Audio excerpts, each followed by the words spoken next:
Olá, seja bem-vindo a mais um vídeo aqui no canal Ouvido Mágico. Antes de começar, eu quero pedir para que você, que ainda não é inscrito no canal, que por favor se inscreva. Além disso, já deixa aquele like para me ajudar. E também eu quero falar sobre o Apoia-se e o meu Pix. O Apoia-se é uma plataforma que você pode me ajudar com valores a partir de R$ 5 por mês. Caso você prefira o Pix, o QR Code está na tela, ou ainda através do e-mail que está aparecendo agora. Então, boa história!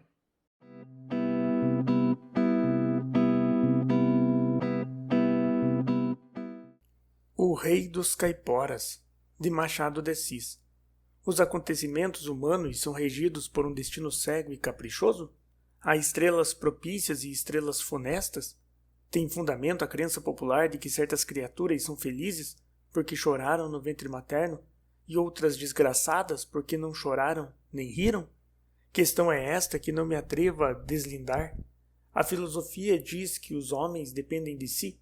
O vulgo aponta 1000 casos em que todos os esforços de um homem vão esbarrar diante de uma força invisível que o não deixa dar um passo adiante. A filosofia é uma boa senhora e o vulgo é um sujeito prático. Seria parcialidade inclinar-me a qualquer deles. Atento-me a ambos. O que vou contar alude a esta questão de fatalidade e destino. O vulgo inventou uma palavra para indicar a fatalidade de um homem. Chama-lhe caiporismo. Os dicionários ainda não trazem o termo, mas ele corre já pelas salas e ruas e adquiriu direito de cidade. João das Mercês era o tipo do homem caipora.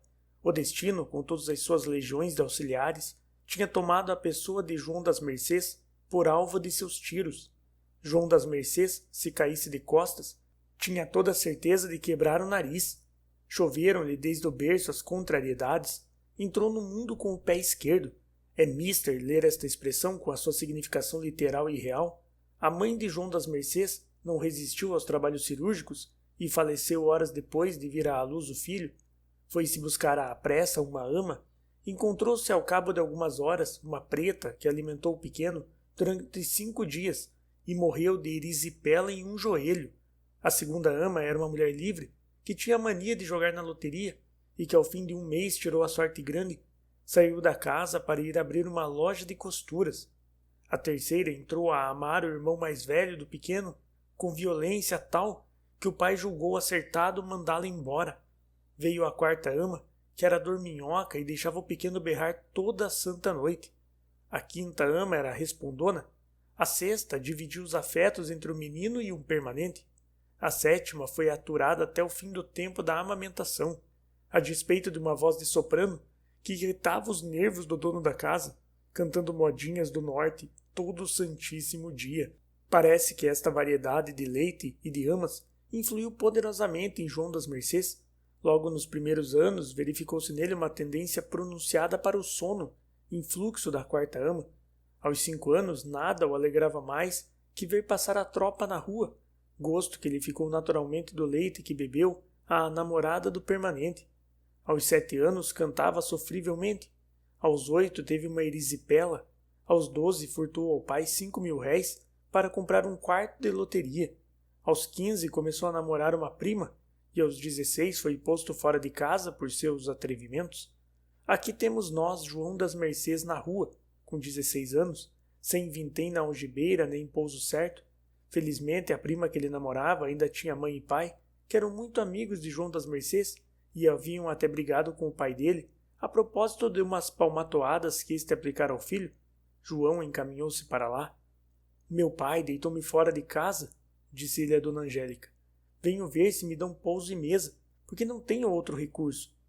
Fica, João, respondeu a senhora, dona Angélica. Fizeste bem em te lembrares que ainda tens uma tia. Aqui não te há de faltar nada, ao menos enquanto eu e o Gaspar vivemos. Marianinha apareceu na sala e soube das desgraças do jovem primo. Ao mesmo tempo teve notícia de que iria morar lá.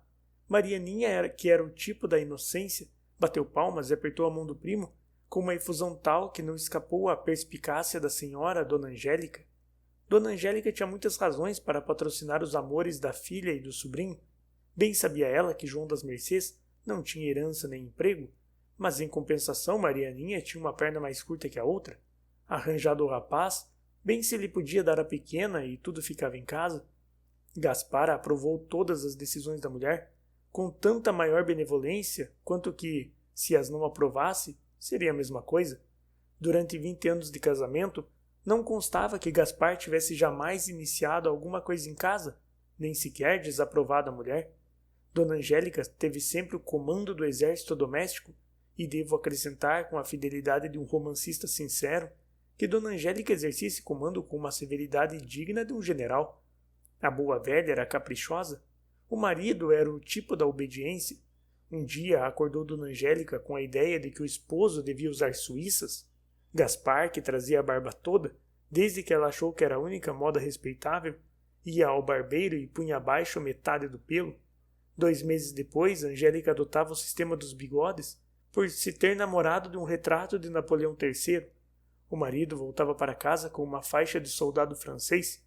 Suspeitava-se que o corte das calças inexplicáveis de Gaspar era produção de Dona Angélica.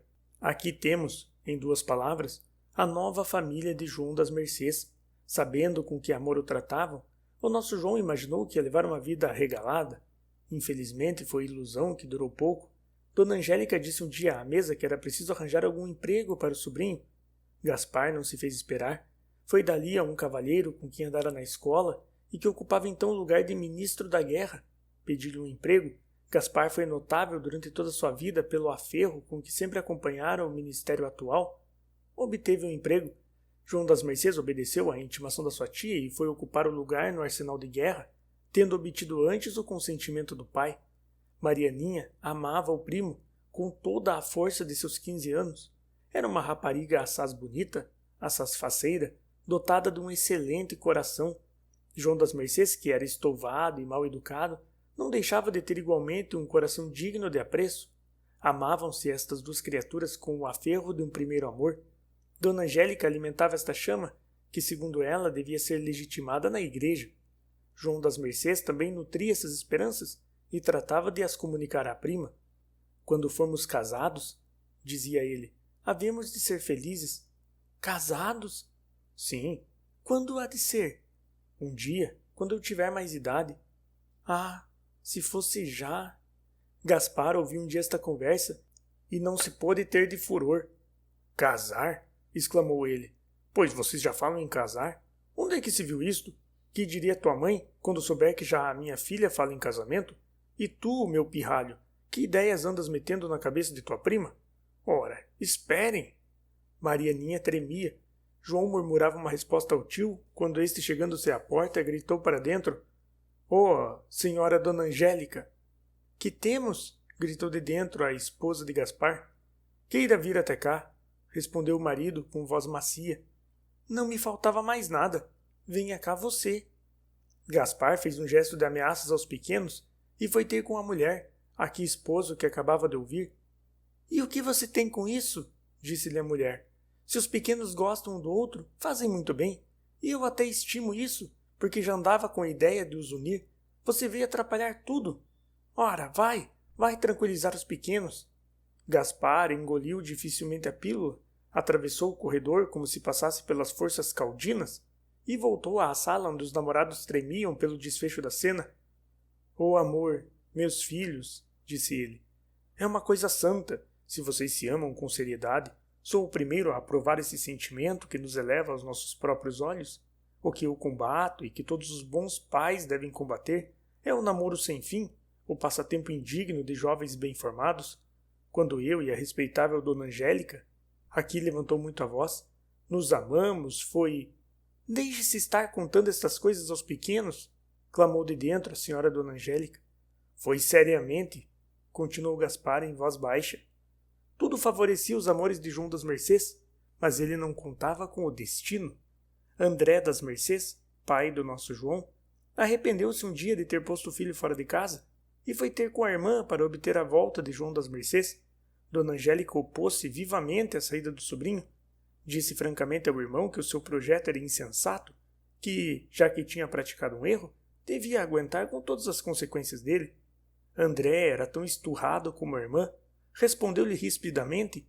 Ela insistiu, e depois de uma longa discussão em que ambos mostraram toda a solidez da respectiva língua, saiu André disposto a proceder violentamente. Em caminho refletiu que não era conveniente dar um escândalo e que podia alcançar todo por bons modos. Talvez ela hoje estivesse de mau humor, pensou ele. Encontrou o cunhado e expôs-lhe a questão. Meu amigo, disse-lhe Gaspar, eu aprovo o procedimento de minha mulher, sem deixar de aprovar as suas louváveis intenções. Louváveis. Tem razão, acudiu André. O que eu quero é receber meu filho em casa. Assiste meu direito. Não contesto. A mana está teimosa, mas se você intervier, pode ser que eu consiga alguma coisa. Acha então que eu... Sem dúvida. Venha comigo. Vamos. Minha mulher atende muito ao que eu digo. Com 2 palavras minhas estou que arranjarei tudo. O caso é que o senhor não estrague tudo com as suas insistências. Deixe-me falar só. Estou por tudo. Eu não desejo brigar com ela. Está visto? O que se quer é fazer-lhe ouvir a razão. Sabe o que são senhoras? Caprichosas, intolerantes. Mas deixe-me, eu farei tudo. Espere-me aqui um bocadinho que eu vou ali à esquina comprar rapé, que tenho a caixa vazia. Eu vou também. Não, deixe-me ir só. O homem não gosta de vender rapé à vista de gente. São 3 minutos. Gaspar voltou à esquina e meteu-se em um corredor. André, depois de passear perto de 1/4 de hora, foi à esquina e perguntou no armarinho pelo cunhado. Aqui só vem um preto comprar uma vela de cera, respondeu o caixeiro. André ficou furioso, mas compreendeu tudo.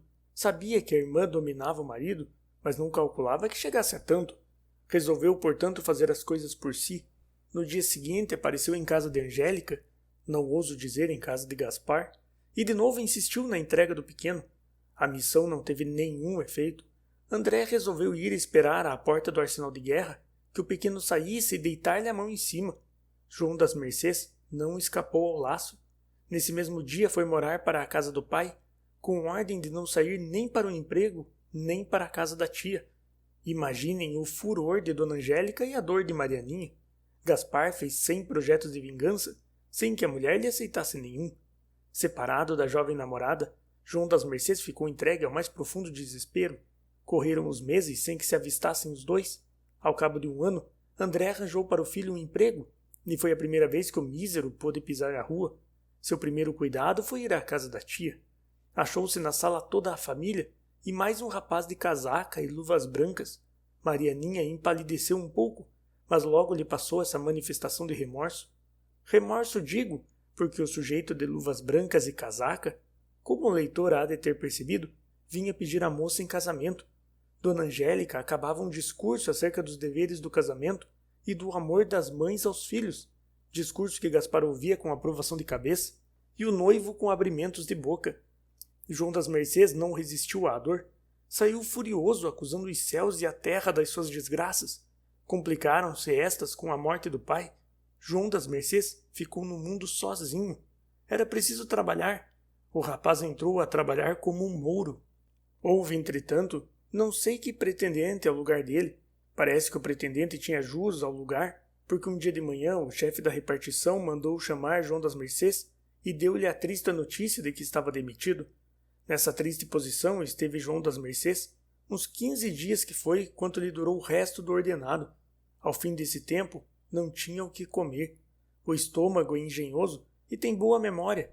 João lembrou-se que havia em uma casa de pasto do seu conhecimento um caixeiro a quem emprestara 10.000 réis em ocasião em que se achava desempregado e correu para lá.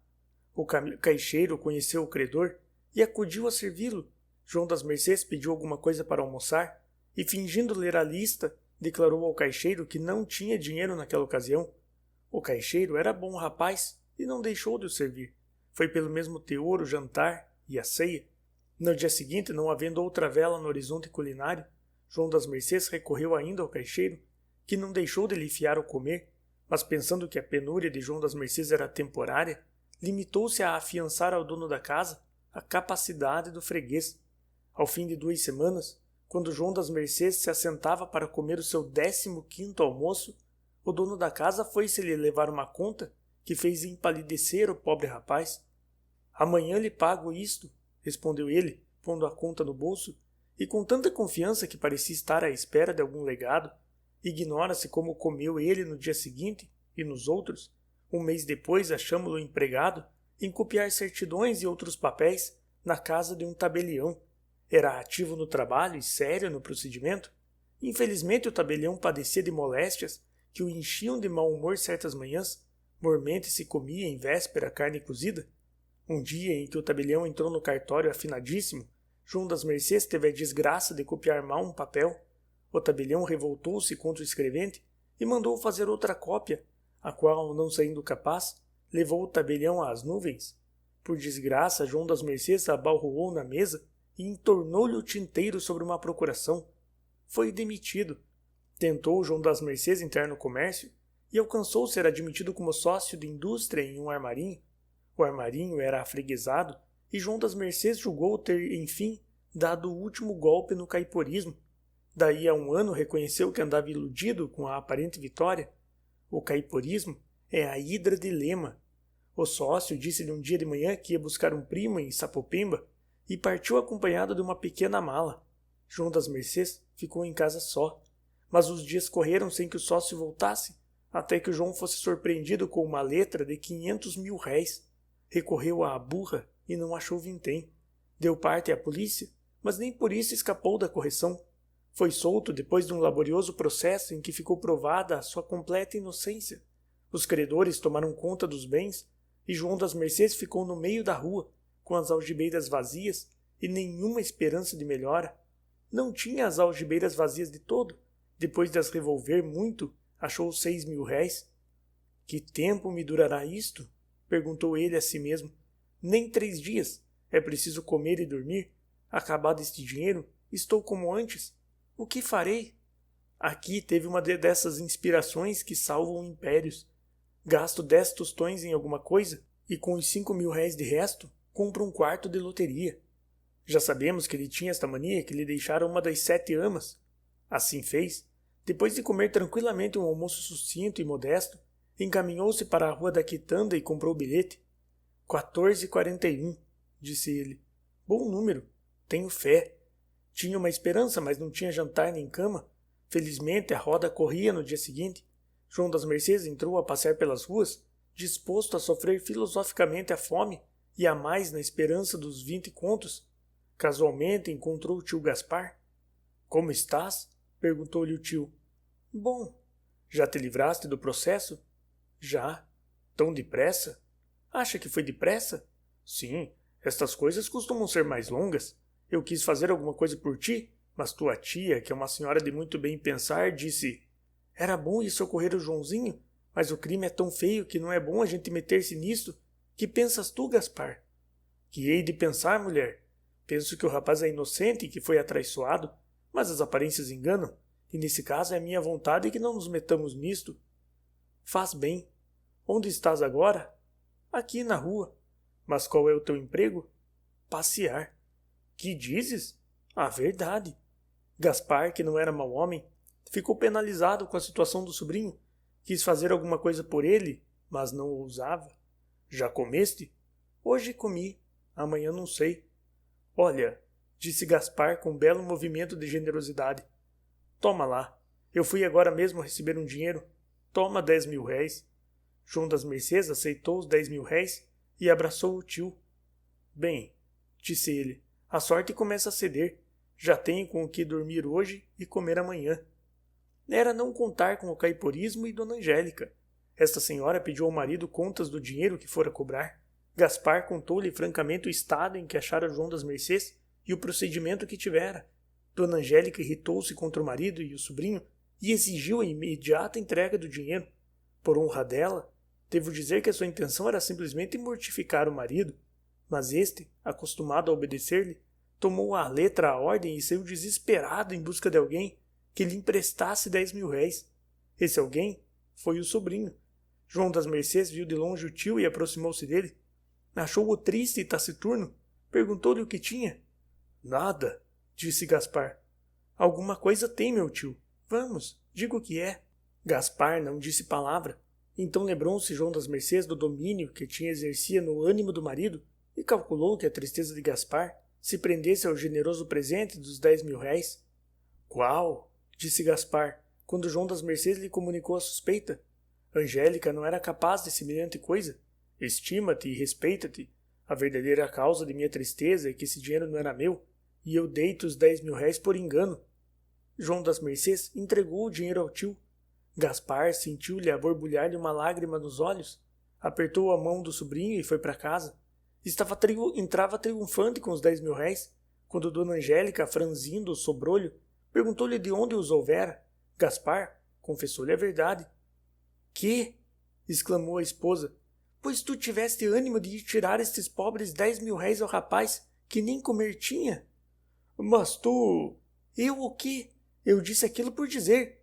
Vai entregar este dinheiro ao pobre rapaz. Onde o encontrarei agora? Gaspar saiu e não achou o sobrinho. Às ave-marias voltou para casa, mas receando que a mulher lhe revistasse as algibeiras, coisa que nunca deixava de fazer todas as noites, tratou de gastar os 10.000 réis como pôde. João das Mercês passou a noite na rua. No dia seguinte almoçou com outro companheiro do cartório e, à hora do costume, foi para a Misericórdia ver correr a roda. Tenho um pressentimento, disse ele consigo, de que hoje venço o destino. Chegou. 10 minutos depois, o número 1441 era aclamado como tendo obtido os 20 contos de réis. João das Mercês desmaiou. Deram-lhe os prontos socorros.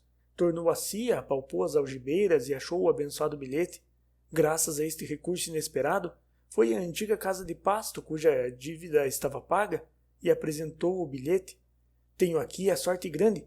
Dê-me de jantar que eu, depois de amanhã, lhe satisfaço a conta do que for. Foi prontamente obedecido.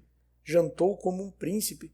No fim pediu ao caixeiro conhecido, sempre sobre a base do bilhete, alguns charutos que só tinham o defeito de não serem de Havana. No mais, não prestavam para nada. Mas naquela situação tudo que se fuma é bom.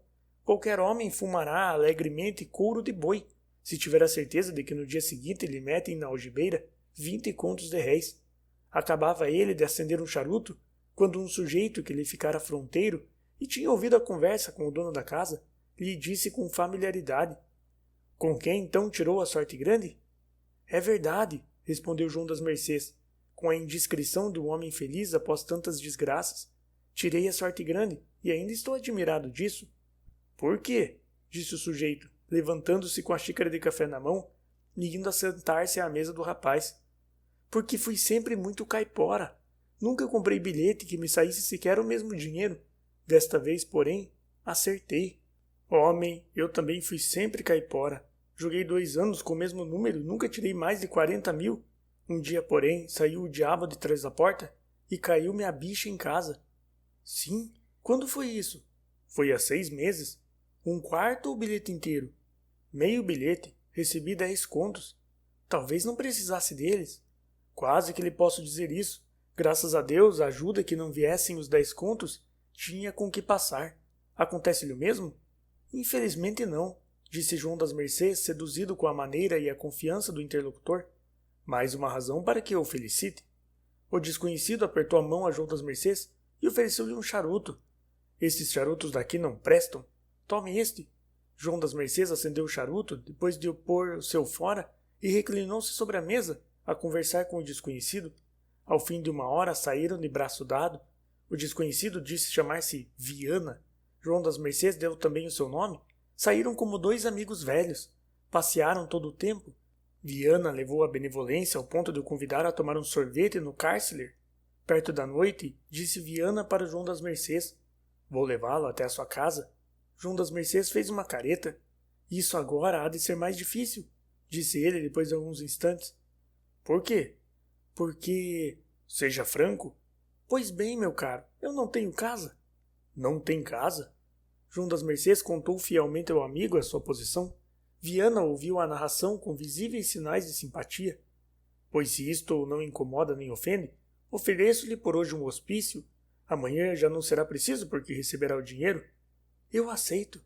Dirigiram-se para a Rua da Misericórdia. Viana morava ali em um primeiro andar mobiliado com algum asseio. A casa não está arranjada, disse ele, mas é porque eu mais me entendo com a desordem do que com a ordem. Está excelente, disse João das Mercês. Ah, meu caro Sr. Viana, creio que sou agora verdadeiramente feliz. No dia em que me entra o dinheiro pela porta, entra-me um amigo pelo coração. Pela porta é metáfora, acrescentou ele rindo. Viana apertou-lhe a mão comovido. Tive um amigo da sua idade. Era mesmo alma franca e aberta aos sentimentos generosos. Permita-me a ilusão de que o encontrei agora. Espero que não seja ilusão, exclamou João das Mercês. Conversaram até alta noite. A 1 hora, João das Mercês disse que estava com sono. Eu também, disse Viana. Vamos dormir. Tenho sempre esta outra cama pronta para o que der e vier. Olhe, gosto de acordar cedo. Homem, nestas alturas se não se me der acordar mais tarde, respondeu João das Mercês, que, como sabemos, adquirira de uma das suas amas o modo de dormir demais. É que eu tenho que sair cedo para levar um papel à estrada de ferro. Às 9 horas estarei de volta. A minha madrugada será às 9 horas. Veja já se perdeu o bilhete. Nada, cá está no bolso do colete. E dormiram. No dia seguinte, seriam 11 horas quando João das Mercês abriu os olhos. Viana ainda não tinha voltado. O rapaz costumava estar na cama acordado ainda 1/4 de hora. Ao fim desse tempo, levantou-se, lavou-se e vestiu-se. Não tendo relógio, não sabia que horas eram. O sol estava encoberto. João das Mercês chegou à janela a ver se via o dono da casa. Não viu ninguém. Pouco depois deram os sinos 12h. 12h? Disse ele. Onde estará esse homem? Começou a sentir fome e a arrepelar-se com a demora, quando instintivamente levou a mão ao bolso do colete. Não achou o bilhete. Roubado! Exclamou ele com desespero. Chegou à janela, gritou, acudiu gente à porta que o deram por maluco. Do segundo andar desceram algumas pessoas e, depois de ouvirem as queixas do mísero rapaz, foram chamar a autoridade. Quando o rapaz conseguiu achar-se na rua, eram já 2 horas. Seu primeiro pensamento foi ir à casa de loteria. Correu para lá. Ó desgraça! Todos os quartos da Sorte Grande estavam pagos. Deu os sinais de Viana e eram os mesmos de um sujeito que lá fora cobrar um quarto. Não se pode descrever o desespero de João das Mercês. Faltava-lhe aquele golpe mais terrível que todos, o de ter a fortuna na mão e senti-lo voar como um pássaro esquivo. Não hesitou. A ideia de morrer entrou-lhe na cabeça como uma solução às suas desgraças. No fundo do bolso ainda achou um cartão de barca. Dirigiu-se à ponte e tomou passagem para São Domingos. No meio da viagem, aproveitou o descuido das pessoas que se achavam perto dele e atirou-se ao mar. Houve logo a bordo o rebuliço que um caso destes produz.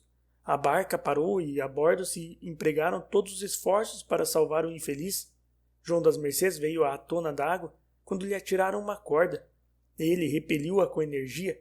Seu pensamento era morrer. Não contava com o caiporismo. Os esforços empregados em favor de uma criatura que não queria nada da vida foram coroados de sucesso. João das Mercês foi salvo. Passado esse triste acontecimento, João das Mercês dispôs a lutar violentamente com a sorte. Pareceu-lhe esta sorrir. Alcançou o rapaz um emprego que lhe dera com que viver pobremente. Alugou uma casinha na Cidade Nova e assim passou alguns meses. Um dia reparou que havia de fronte uma velha que não deixava de sorrir quando ele entrava ou saía de casa. João das Mercês cumprimentava-a cortesmente, mas não julgava que o riso fosse com ele. A casa da velha era a melhor da rua, e a moradora passava por ser rica. Quando João das Mercês descobriu que o riso era com ele, começou a prestar maior atenção à vizinha. Esta redobrou de demonstrações, e seria enfadonho contar aqui miudamente os acontecimentos que se deram depois. Basta saber que João das Mercês entrou a frequentar a casa da vizinha, e esta declarou-lhe francamente o amor que o moço lhe havia inspirado. Não devendo esperar que a própria velha oferecesse aquilo que era um favor para ele, João das Mercês exclamou um dia: "E se nós nos casássemos?" "Essa é a minha intenção", disse Margarida. "Se acha que eu posso fazer feliz?" "Oh, mais que feliz." A velha tinha 200 contos. Era mais que a Sorte Grande. Marcou-se o dia do casamento, correram os pretões. João das Mercês mandou fazer a roupa nova e convidou Gaspar para ser padrinho. "Sem dúvida, meu rapaz", respondeu o tio. "Mas quem é a madrinha?" "Eu tinha me lembrado da minha tia." "Conta com ela, vou agora mesmo avisá-la." Margarida não cabia em si de contente. Dizia que, apesar da idade que tinha, sentia em si mais amor do que nunca tivera ao defunto marido. João das Mercês disse a mesma coisa. Amara muitas vezes, mas nunca com tanta força. "Sei o que é", acrescentava ele. é que eu amei sempre a umas deslambidas e sem gravidade, nem as graças que se podem ter em certa idade. Margarida não tinha parente nenhum, com exceção de um primo remoto, que fez todos os esforços para impedir o casamento, e que, nada tendo alcançado, resolvera aceitar o convite para ser padrinho, não podendo brigar com a parente rica. Raiou enfim a véspera do casamento. Por conselho da noiva, João das Mercês tinha desistido do emprego, aliás com repugnância, porque não queria parecer que ia viver às sopas da mulher. A coisa era isso mesmo, mas ele não queria a aparência da coisa. Terníssimos foram os adeuses dos noivos na véspera do casamento. João das Mercês já tinha fechado a porta e Margarida ainda acenava com o lenço. Alta noite foi João das Mercês acordado por violentas pancadas na porta. Levantou-se sobressaltado e foi ver o que era. Era uma escrava de Margarida. Vinha dizer que a senhora estava mal e que o mandava chamar. A primeira frase de dor do rapaz foi toda egoísta. Ah, meu caiporismo! Exclamou ele, enfiando as calças. Margarida estava realmente às portas da morte. Quis ver o noivo. Este chegou. Ela apertou-lhe a mão com ternura. Depois, chamando o primo, declarou que desejava fazer o seu testamento, mas ainda não tinha acabado de falar que expirou. João das Mercês teve um ataque. Quando voltou a si, o pobre rapaz lembrou-se outra vez de morrer, mas tantos sucessos lhe tinham embotado a energia. Nunca raiou dia de felicidade para este infeliz. Tem sido sucessivamente agente de procurador, copista de advogado, porteiro de teatro, vendedor de bilhetes de loteria, negociante de charutos, sempre perseguido pela fatalidade. Ele mesmo diz, com resignação evangélica, sou o rei dos caiporas.